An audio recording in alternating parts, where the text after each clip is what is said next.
Nous étions du côté de Cause Abscale plus tôt cette semaine pour assister au point de presse du chef du Bloc québécois, Yves-François Blanchette, qui est en compagnie du candidat du côté de la Gaspésie, Alexis Deschênes, et de notre candidate de nouvelle circonscription, Maxime Blanchette-Jonca. À vous la parole.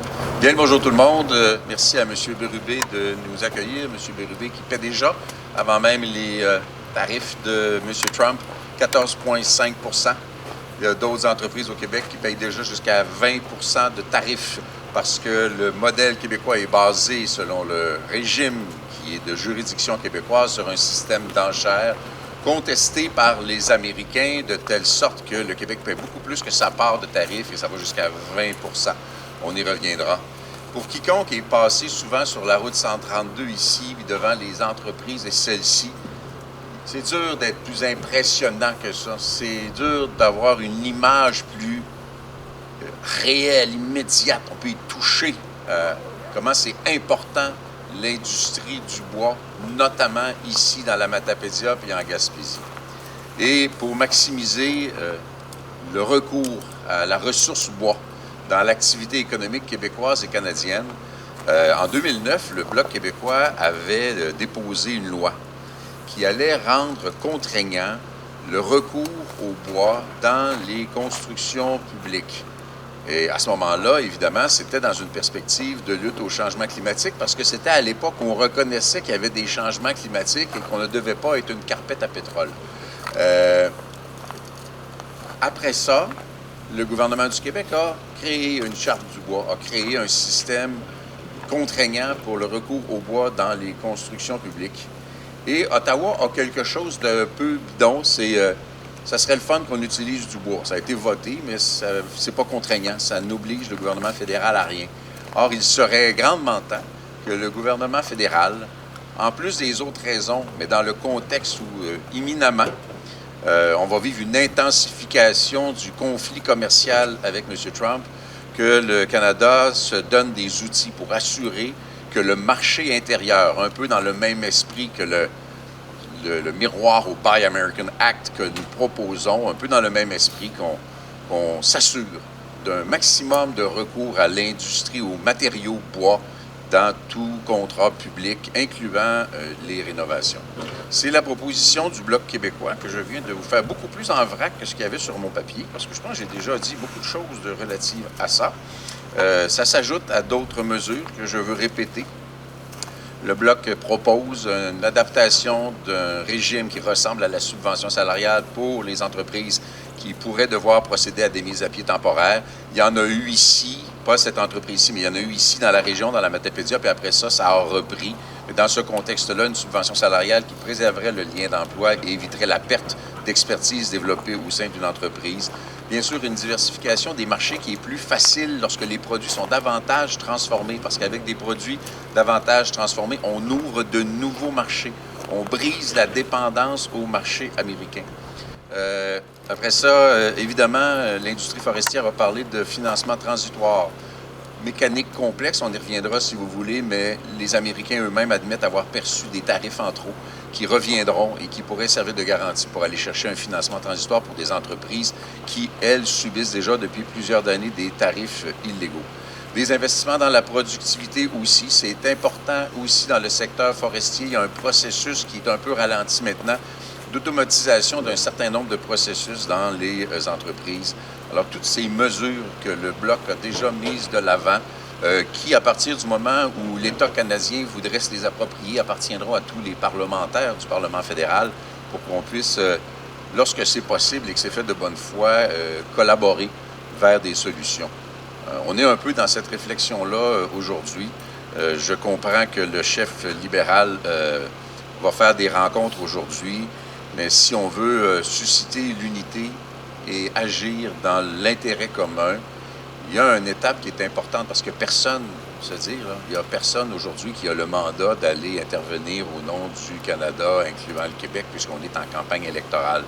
Ça ne se suspend pas une campagne électorale, à moins qu'ils veulent reporter la date de l'élection d'une semaine.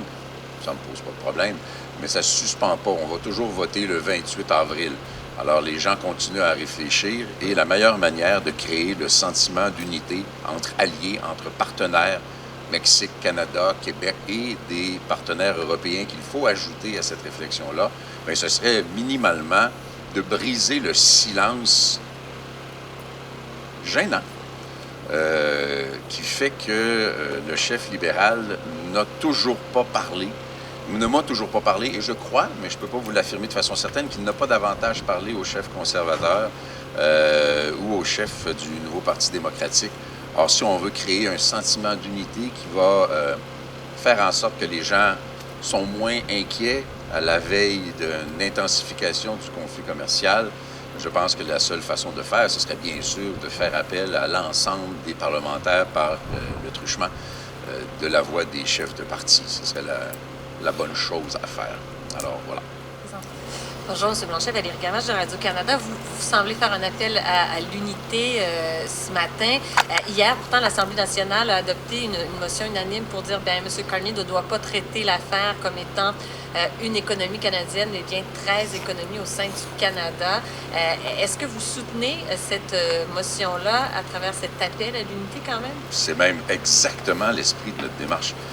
Je ne parle absolument pas de 13 économies sur l'ensemble de ce qui est actuellement le Canada qui se soumettrait à l'initiative d'un chef de parti qui n'a pas davantage de mandat que quiconque d'autre et qui dit il y a une seule économie canadienne. Et c'est à ça que l'Assemblée nationale a répondu unanimement à l'initiative du Parti québécois.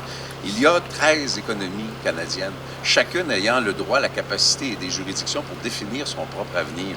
Pour l'instant, la tête de pont, les gens qui sont les plus avancés sur la revendication des économies nationales dans le cas du Québec, provinciales dans le cas de l'Ontario, c'est l'Ontario et le Québec. L'Ontario a pris une longueur d'avance en imposant son agenda. C'est correct de la part de M. Ford de le faire, bien sûr, en imposant son agenda à la campagne en disant « Vous voulez gagner le Grand Toronto, c'est là la bataille. » Et le cœur de l'économie canadienne, c'est les banques de Toronto, que M. Carney connaît très bien, puis il est plus proche de M. Ford aussi. C'est l'automobile de l'Ontario, c'est l'acier ontarien pour l'automobile et le financement par les banques ontariennes du pétrole. C'est ça leur définition du Canada. Alors que la Colombie-Britannique peut se voir autrement, le Québec se voit autrement, les Maritimes se voient autrement, le Grand Nord se voit autrement. Chacun a droit à sa vision de l'économie et l'Assemblée nationale du Québec, de façon unanime hier, a affirmé que le Québec a droit à sa propre vision de son économie, ce que le Bloc québécois préconise depuis un long moment déjà. Ce sont des partenaires, des alliés à traiter en égaux dans le contexte d'une négociation. Et c'est vrai aussi lorsqu'on parle du Canada versus le Mexique. Donc, le Québec est très fort dans cette affirmation-là. Et je suis très, très content de pouvoir revendiquer de nouveau une motion unanime de l'Assemblée nationale du Québec qui, sans que ce soit nécessairement son intention, va tout à fait dans le sens des propositions du Bloc. Évidemment, il y aura des ripostes aux tarifs qui seront annoncés aujourd'hui. On entend que le gouvernement pourrait décider de ne pas, d'éviter le plus possible le secteur manufacturier. Est-ce que vous êtes un tenant de mesures d'une riposte chirurgicale ou d'une réciprocité beaucoup plus large, telle que les tarifs seront imposés par M. Trump? La réciprocité dans les tarifs doit être de nature quantitative, c'est-à-dire dollar pour dollar. Évidemment, l'économie canadienne seule n'a pas le poids pour faire face à la machine américaine. Il faut que le Canada s'allie au Mexique, s'allie avec des pays européens. Il faut que les gens qui vont faire face aux démarches de M. Trump soient en nombre plus élevé que la population américaine et en PIB plus élevé que le PIB américain pour que des tarifs ciblés fassent, malheureusement pour les gens, très mal aux États-Unis. Donc, sur le volume, c'est dollar pour dollar et même davantage si des partenaires embarquent. Et sur la nature, on a un avantage considérable. Les Américains ou M. Trump ont voulu faire des tarifs sur tout, des tarifs transversaux qui s'appliquent à toutes.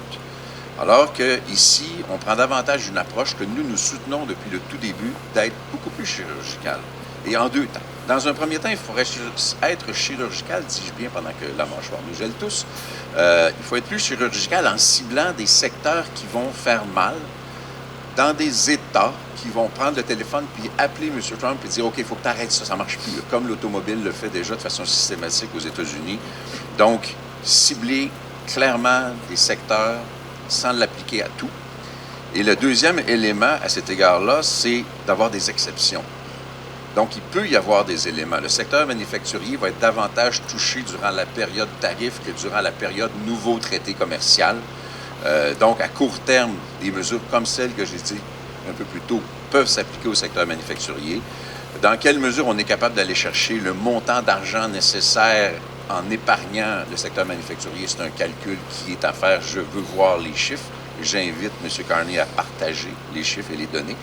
Il y a des exceptions. Le secteur aéronautique, certains éléments de l'agroalimentaire que j'ai rencontrés la semaine dernière ont besoin d'exceptions pour pas que le contre-tarif fasse encore plus mal que le tarif. Ça, c'est un paramètre important. Donc, voyons voir comment on sera capable. Moi, dans ma circonscription, j'ai une entreprise qui fabrique des ambulances sur des bases de camions qui arrivent des États-Unis. C'est les plus gros en Amérique. Eux, c'est catastrophique s'il n'y a pas une exception sur ça, par exemple. Or, pour le fédéral, d'appliquer les dollars relatifs à ça sur autre chose est probablement possible. J'aimerais vous entendre, et peut-être de M. Deschênes également, sur le climat dans cette campagne, dans Gaspésie, les îles Lestigouches. On peut dire que ça joue quand même un peu dur. D'ailleurs, la FPJQ, hier, a dénoncé les agissements de Mme Leboutier en disant que c'est une atteinte à la liberté d'expression. Vous en pensez quoi de ces manières de faire, disons, depuis le début de cette campagne? Il y a un bout que je vais prendre, puis le reste, je vais le laisser à Alexis. La FPJQ, Fédération professionnelle des journalistes du Québec, ici, dit que c'est une atteinte à la démocratie de refuser de participer à un débat. Mais c'est de la musique à mes oreilles. Si c'est bon pour la région, mais c'est bon au plan national. Il n'y a pas un débat prévu le 9 avril sur LCN à TVA. Est-ce que la FPJQ pourrait se pencher, je leur fais totalement confiance d'ailleurs, sur le fait que refuser le débat à TVA le 9 avril est un manque de respect pour la démocratie de la part du chef libéral? Alors, c'est un débat à élargir bien au-delà de la région. Et Alexis, garde-toi donc encore. Ce que je constate sur le terrain, c'est que les gens sont inquiets. Ils ont besoin d'être écoutés. Ils ont besoin d'empathie, ils ont besoin qu'on crée un lien avec eux et ils ont besoin qu'on leur donne espoir et qu'on leur parle des solutions d'avenir face à cette période trouble que nous vivons. Ça sert à ça, la campagne électorale. Or, Mme Leboutier, qu'est-ce qu'elle fait? Elle refuse des demandes d'entrevue, elle se défile de débats et elle lance des insultes jusqu'à attaquer les médias régionaux. C'est ça, la députée que nous avons dans Gaspésie, les Îles-de-la-Madeleine, Lestigouche, depuis malheureusement 10 ans. Et j'invite mes concitoyens à faire le ménage le 28 avril et à se donner un représentant qui va être proche du monde et qui va se battre avec le monde. Prochaine question. Bonjour, Mathieu Berger de Radio-Canada Bas-Saint-Laurent. Donc, je vais poser une question sur le bois d'œuvre. Allons-y. Pour ça. Bon, la charte du Bloc québécois, vous en avez parlé, vous vouliez l'instaurer en 2009. On est beaucoup d'années plus tard, quelques décennies. Pourquoi vous pensez que ça peut passer maintenant et pourquoi c'est si important que ça? C'est extrêmement important parce que lorsque le marché américain se referme aux produits québécois puis au bois québécois, dont la transformation en bois d'œuvre est assez primaire, on est capable de développer le marché domestique en transformant davantage ou en utilisant davantage notre propre ressource en compensation des réductions qui pourraient arriver du côté des achats américains ou des coûts qui viennent avec les achats américains par les tarifs. Donc, ça va un peu de soi que c'est une réponse par le marché intérieur et une réponse par davantage de transformation. Qu'est-ce qui fait que ça pourrait marcher cette fois-ci? Le contexte différent. Le fait que, de façon un peu factice, le NPD et les libéraux avaient fait quelque chose qui ressemblait à ça, mais qui était... C'était si ça te tente, là. Il n'y avait aucune espèce d'obligation. On pense que ça doit être contraignant. Et l'autre facteur, encore une fois, je le répète, mais je ne fais qu'alimenter une réflexion dont je ne présume pas du résultat. Les Québécois peuvent se choisir par leur vote une garantie béton, que l'économie du Québec ne sera pas sacrifiée ou ne deviendra pas la monnaie d'échange d'une négociation entre l'Ontario et les États-Unis.